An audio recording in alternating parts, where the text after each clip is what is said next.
জয়গুরু, সুপ্রভাত। আপনারা শুনছেন নারী নীতি, শ্রী শ্রী ঠাকুর অনুকূলচন্দ্র লিখিত। ছদ্মবেশী মাতৃভাবে অনেক দুর্বল চেতা চিন্তাপরায়ণ পুরুষ, বিশেষত তাদৃশ যুবকেরা তাহাদের কাম লোলুপতাকে ভ্রাতৃত্ব বা সন্তানত্বের মুখোশ পরাইয়া মা, মাসি, ভাই, বোন ইত্যাদি সম্বোধনের সাহায্যে মেয়েদের নিকট গমন করিয়া হাব ভাব আদর আবদারে তাহাদের বশে আনিয়া মাই খাওয়া, চুম্বন, জড়াইয়া ধরা ইত্যাদির ভিতর দিয়া তাহাদের নিজ কাম প্রবৃত্তিকে চরিতার্থ করিয়া লয়, যাহা নাকি তাহাদের মাসি, বোন বা গর্ভধারিণীর সহিত মোটেই করে না। সাবধান হইও, এমনতর মা, মাসি, ছেলে, ভাই ইত্যাদির সম্বন্ধ হইতে ইহাতে মেয়েরা কামভাবে উদ্দীপ্ত হইয়া এমনতর পুরুষে ঢলিয়া পড়ে, ফলে আত্মবিক্রয় করিতে বাধ্য হয়। গোপনতাই ইহাদের উত্তম ক্ষেত্র। তাই তাহারা প্রায়ই লোকজন হইতে সরিয়া থাকিতে চায়, লোকের কাছে প্রতিপন্ন করিয়া থাকে তাহারা খুব সাধু ও আদর্শ চরিত্র। উভয়কে উভয়ে পারিপার্শ্বিকের চক্ষু এড়াইবার জন্য প্রচার করিয়া থাকে, কিন্তু বাস্তবতায় তাহাদের চরিত্রে ভালোর তেমন কিছুই দেখা যায় না। যেই হোক না কেন, পূর্বেই সাবধান হইও, আর যদি ভুল করিয়া কিছু দূর অগ্রসর হইয়া থাকো, এই সব লক্ষণ দেখিবা মাত্র সরিয়া দাঁড়াইও। মনকে সংযত করিও, পদদলিত করিয়া উপযুক্ত শিক্ষা দিয়া তাহাকে বিদায় করিও। বুঝিও, নেগড়ে বাঘও ইহাদের চাইতে চরিত্রবান। বিবাহ পরিহারে আদর্শা অনুপ্রাণতা যদি তোমাকে উদ্দাম করিয়া তুলিয়া থাকে, যদি তুমি তোমার হৃদয়ে তাহাকে ছাড়া আর কাহাকেও স্থান দিতে না পারো, আর তাকে যদি তোমার পারিপার্শ্বিক ও জগতে প্রতিষ্ঠা করার উন্মাদনা অটুটভাবে ধরিয়া থাকে, মনে হয় বিবাহ না করিয়াও জীবন পূর্ণ ও পবিত্রতায় অতিবাহিত করিয়া সবাইকে উজ্জ্বল করিয়া উজ্জ্বলতর হতে পারিবে, নিজেকে বুঝাইয়া দেখিও। যদি আবিলতা দেখিতে পাও, তোমার বিবাহে ব্রতী হওয়াই শেষ। অধীন বোধে ভালোবাসা, প্রকৃত প্রেম বা ভালোবাসা চিরবহনশীল, চিরসহনশীল।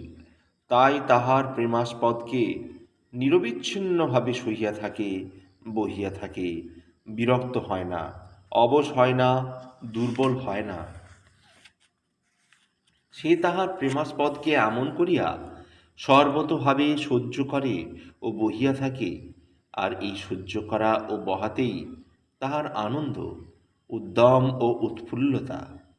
তাই সে ভাবিতেই পারে না যে সে তাহার প্রেমাস্পদের অধীন হইয়া আছে, আর এই অধীন বোধ যেখানে কামের নক্কারময় পুঁতিগন্ধ, যাহা বাসনা বা চাহিদা চাপা ছিল, তাহার অভাবে বা পূরণে বিদ্বেষ মূর্তিতে বিচ্ছুরিত হইতেছে।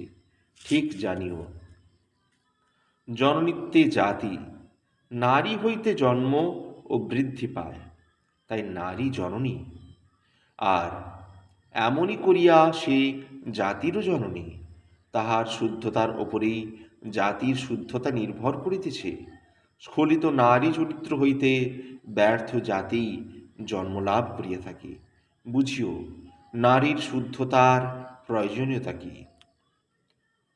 পাতলামিতে অনেক মেয়েরা সংসর্গ দোষেই হোক বা অনিয়ন্ত্রিত হইয়াই হোক, কেমন তো একটা পাতলা চরিত্রকে ধরিয়া রাখে, যেন কোনো কথাই হজম করিতে পারে না। কথা কেন, মস্তিষ্কে ঢুকিয়াই কেমন তার একটা অস্বাচ্ছন্দ্য যন্ত্রণার মতো সৃষ্টি করে। অন্যের কাছে না ঢালিয়া যেন উপায়ন্তর থাকেই না। এটি বড় মন্দ অভ্যাস। এই অভ্যাস মেয়ে জগতে যত অকল্যাণ আনিয়াছে, তাহা অন্যের তুলনায় অনেক বেশি। কেহ যদি তোমাকে বিশ্বাস করিয়া কিছু বলিয়া থাকে, আর তাহা প্রকাশ করিলে তাহা বা আর কাহারও অকল্যাণ হয়, সে যদি তাহা প্রকাশ করিতে নিষেধ নাও করিয়া থাকে, তুমি তাহা কিছুতেই প্রকাশ করিও না। আর সে কথা যদি এমনতর হয়, প্রকাশ না করিলে তাহার বা অন্যের অকল্যাণ অতীব নিশ্চয়। তাহাকে যদি তুমি কল্যাণে নিয়ন্ত্রিত করিতে না পারো, তবে এমনতর মানুষের কাছে বলিবে, যিনি উপযুক্ত প্রকারে নিয়ন্ত্রিত করিতে পারিবেন বলিয়া মনে হয়, এবং যে বলিয়াছে তাহার প্রতি কোনো অমঙ্গল যেন না ঘটে। ইহাতে ভালোই হইবে, অনেক অসুবিধার হাত হইতে নিষ্কৃতি পাইবে। হিসাব করিয়া চলিও। নম্যতার বিপর্যয়। স্ত্রী চরিত্র সহজনম্য, তাই নির্বিচার পুরুষ চর্চায় সহজেই আনত ও রঞ্জিত হইয়া ওঠে। এটা স্ত্রী জাতির একটা লক্ষণীয় লক্ষণ।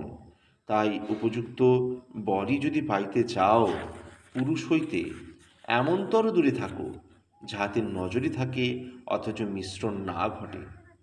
তুমি বোধ করিতে পারিবে ও উপযুক্ত মনোনয়ন ঘটিবে।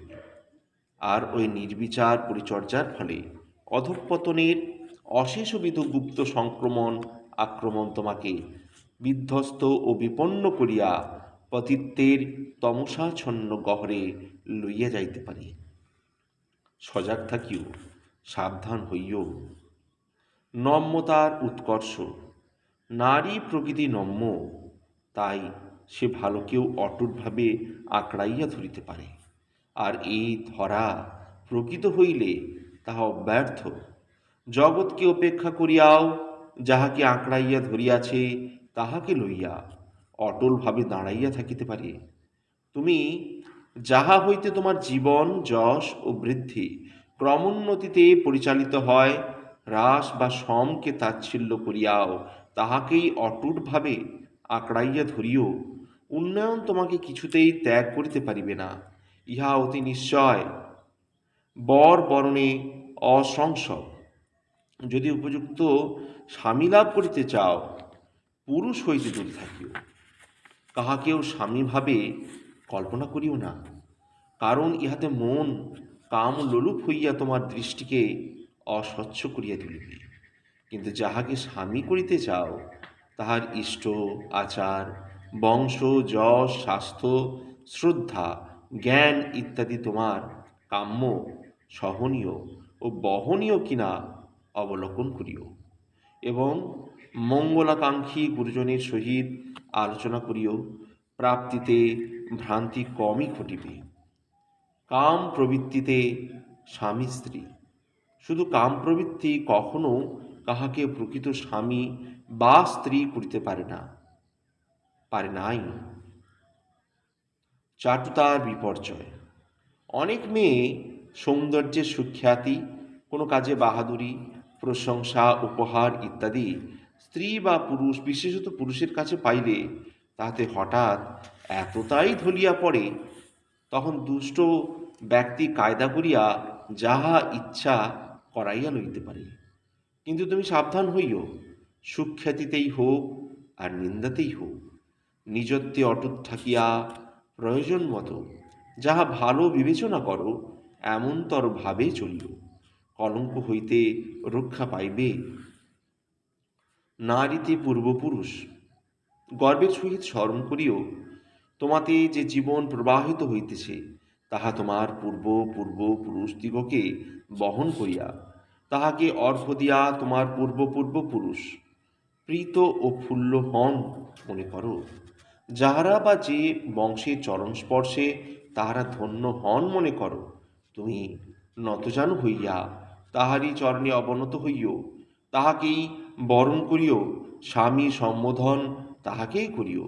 আর তোমার এই চিন্তা ও সম্বোধনের ভিতর দিয়া উৎফুল্ল কণ্ঠে তোমার পূর্বপুরুষগণ মঙ্গল বর্ষণ করিবেন। নিন্দিত হইও না, তাহাদিগকে বেদনা প্লুত করিও না। উদ্বুদ্ধ হও, উজ্জ্বল হও, বংশ ও জাতিকে উন্নত করো। কল্পনা প্রহেলিকায় স্বামী বরণ। যে মেয়েরা স্বামীকে তাহাদের কল্পনার মতো করিয়া পাইতে চায়, বাস্তবে উদ্বুদ্ধ হইয়া স্বামীকে বরণ করে না, তাহারা স্বামীর সহিত যতই পরিচিত হয় ততই নিরাশ হয়। আফসোস, দোষ দৃষ্টি, জীবনে ধিক্কার ইত্যাদি তাহাদের পার্শ্ব অনুচর হইয়া অবসাদে অবসান হয়। আর সেই হতভাগ্য পুরুষেরও শেষ নিঃশ্বাস এমনি করিয়াই মরণে বিলীন হইয়া যায়। ভুল করিও না, অমন্তর মরণকে আমন্ত্রণ করিও না। বরণে বংশানুক্রমিতা। পুরুষের আদর্শানুরাগ শ্রদ্ধা ও ভক্তি হইতে উৎপন্ন, যাহা হইতে প্রেরণা পাইয়া কর্মানুষ্ঠান করিয়া সেবা করিয়া যে বোধ ও জানার উৎপত্তি হয়, তাহা সন্তানদের মূলগত ধাতুতে সংক্রমিত হইয়া যে স্বভাবের সৃষ্টি হয়, তাহাই তাহার আদিম সংস্কার। তাহার এই সংস্কারই তাহার পারিপার্শ্বিক হইতে বাঞ্ছিত উপকরণ সংগ্রহ করিয়া বিবর্ধিত হইয়া মানুষ হইয়া দাঁড়ায়। তবেই মানুষের উন্নতির মূল উপাদান হইতেছে পুরুষ পরম্পরাগত আদর্শানুরাগ হইতে উদ্ভূত এই বংশানুক্রমিকতা, কালচারাল হেরিডিটি। ইহাই যেখানে শ্রেষ্ঠ, বরণ ব্যাপারে তাহাই অগ্রগণ্য ও আদরণীয়। মনে রাখিও, এই বর্ণ ও বংশকে তাচ্ছিল্য করিলে স্ববংশে যে তুমি মরণযাত্রী হইবে, সে সম্বন্ধে তার ভুল কোথায়? বিবাহে ঊর্ধ্বধন ও সুপ্রজনন। বিবাহ মানুষের প্রধান দুটি কামনাকেই ক্ষতিপূরণ করে। তার একটি ঊর্ধ্বধন, একটি সুপ্রজনন। অনুপযুক্ত বিবাহে এই দুইটিকেই ক্ষীণ করিয়া তোলে। সাবধান, বিবাহকে খেলনা ভাবিও না, যাহাতে তোমার জীবন ও জনন জড়িত। আজ এই পর্যন্তই। আগামী পর্ব আগামীকাল। আজ চতুর্থ পর্ব সমাপ্ত হল। ভালো লাগলে অবশ্যই চ্যানেলটি সাবস্ক্রাইব করবেন এবং পাশে থাকা বেল আইকনটি অবশ্যই ক্লিক করবেন, যাতে পরবর্তী ভিডিওর নোটিফিকেশান দ্রুত আপনার কাছে পৌঁছে যেতে পারে। অন্য কিছু পাঠের অনুরোধ থাকলে অবশ্যই কমেন্টসে জানাবেন। ধন্যবাদ।